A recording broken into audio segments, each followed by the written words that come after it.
Coming to the next phase of meiosis 1, and that phase is metaphase 1. In metaphase 1, we observe that the synapsed chromosomes align at the equatorial plane or central plane. So here the diagram is given, and we can see that the chromosomes have now aligned themselves at the center of the cell, that is the equator of the cell, which we also call it as equatorial plane or the central plane. The condensation is complete. The chromosomes appear short and thick. They have arranged at the central line. The centrioles have duplicated, they have migrated towards the poles, and the special type of flexible protein fibers called spindle fibers or microtubules, they have been formed.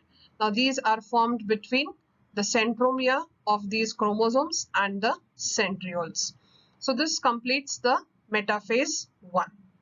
Then comes anaphase 1. In anaphase 1, homologous chromosomes separate and migrate to the two poles of the cell as a result of the action of the spindle fibers.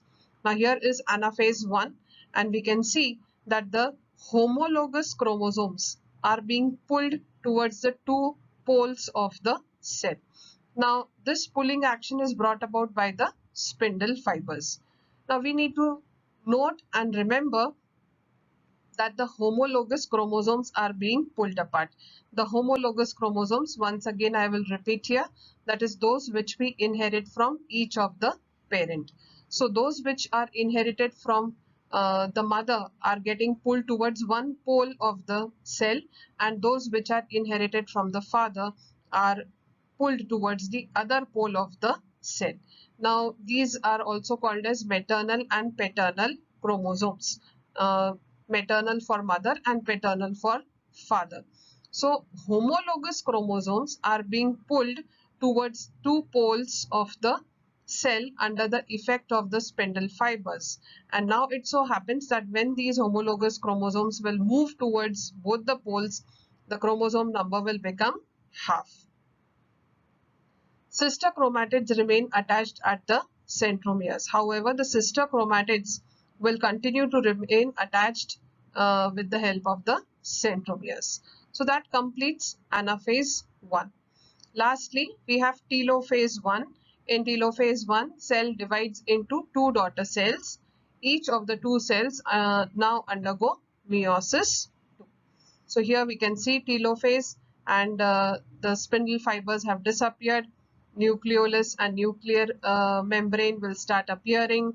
Spindle fibers are no more seen over here, and again the decondensation has started. Once again you can see that the chromosomes have become thin thread like, and there is a cleavage or a furrow which has started appearing, which keeps on deepening. It gets narrower and narrower, and finally the cell divides into.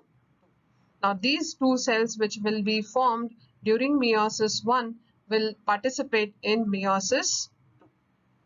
So let us study what changes now take place in the next stage, that is meiosis 2. We now move on to the second stage of meiosis, that is meiosis 2. Meiosis 2 is just like mitosis. So we start with prophase 2. Chromosomes condense, nuclear envelope breaks, spindle fibers are formed. So here these two cells which we got from meiosis 1 are now undergoing prophase 2. So in prophase, as we had seen in mitosis, how the chromosomes had started to become short and thick, that is they had condensed, and the nuclear membrane had started breaking and it had started disappearing. So was the case with nucleolus. So they disappear, and gradually the centrioles duplicate and the spindle fibers begin the appearance. So these are the changes that take place in prophase 2. Coming to metaphase 2, chromosomes align at the equator of the cell. Now here in both the cells you can see that the chromosomes have aligned at the equatorial plane of the cell. Centrioles, you can see spindle fibers are also visible very clearly now, and the spindle fibers are going to be attached to the centromere and the centrioles. Then comes anaphase 2. Sister chromatids are pulled apart and the spindle fibers or microtubules shorten. So here both the cells, we can see that the sister chromatids have now been pulled apart. They have started moving towards the two poles of the cells, and this is happening under the influence of the spindle fibers, which are pulling the sister chromatids towards the two poles of the cell, and the microtubules, that is spindle fibers, shorten. Telophase 2, nuclear membrane reforms and cytoplasm is divided into two haploid daughter cells. So finally we come to telophase, and again in telophase we find that the nucleus starts appearing, the nuclear membrane is formed, and the spindle fibers disappear. The chromosomes, once again, they start becoming thread-like, that is, they start to decondense. This is followed by the formation of a furrow cleavage or a constriction which becomes more and more narrow, that is deep, and finally it divides the cell into two, of course after the distribution of cytoplasm, that is cytokinesis, which is the final stage of distribution of cytoplasm among the two cells. So this is followed by cytokinesis, that is telophase 2 will be followed by distribution of cytoplasm, and finally we will be getting 4 haploid cells. So that ends meiosis 2, that is formation of 4 haploid cells, that is those cells which are containing half the number of chromosomes as compared to the parent cell. So this is an overview of what we had to study, that is meiosis 2, and we are going to just review meiosis 2 in the next slide. That is, we are going to sum up the important points of meiosis 2 in the next slide.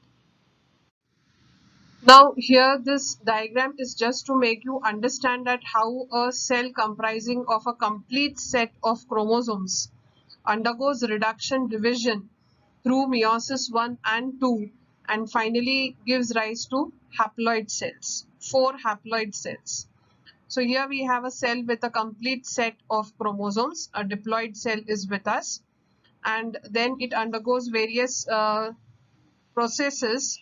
Here we have the interphase, homologous chromosomes are formed, then these undergo meiosis 1 and give rise to 2 daughter nuclei. These 2 daughter nuclei will now undergo meiosis 2 and will give rise to 4 daughter cells.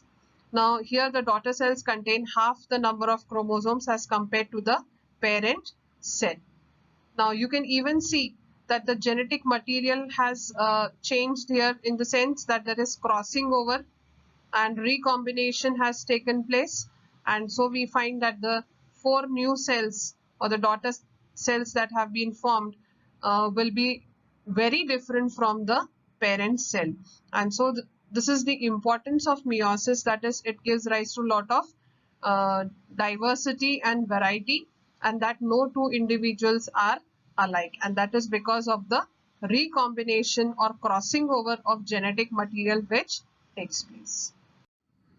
Just let us sum up meiosis, all the points that we have studied under it, the 2 stages, that is meiosis 1 and meiosis 2. So what we have learned is that meiosis is a process of gamete production. The 4 haploid cells that we get at the end of meiosis 2 are called gametes, and spore formation occurs by meiosis. So meiosis is a process of gamete formation and even spore formation. Spore formation we will study when we study the next lesson. 4 haploid daughter cells are formed from one diploid cell.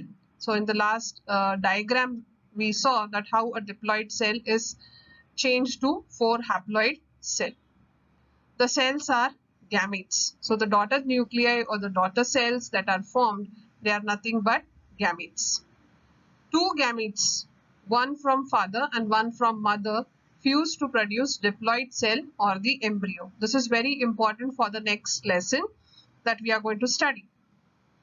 That is, though the cells that have been formed are haploid, but two such haploid cells, when they will fuse, they will restore the original number of chromosomes that were there in the parent cell. So two gametes fuse to produce a diploid cell, which we also call it as a embryo. During meiosis, crossing over occurs between homologous chromosomes and hence genetic recombination takes place. Due to this, all four daughter cells are genetically different from parent cell and from each other. So this is also what we learned in the last slide, that due to the crossing over, there is exchange of genetic material, and so the daughter cells that are formed are very different from the parent cell, and this introduces a lot of variety and diversity, which is very essential for any organism to continue its race. So this is all about the lesson. We have completed the lesson and all the topics related to the lesson. Along with this, I will be sharing even the question and answers of the lesson. Please start writing and completing your work on time.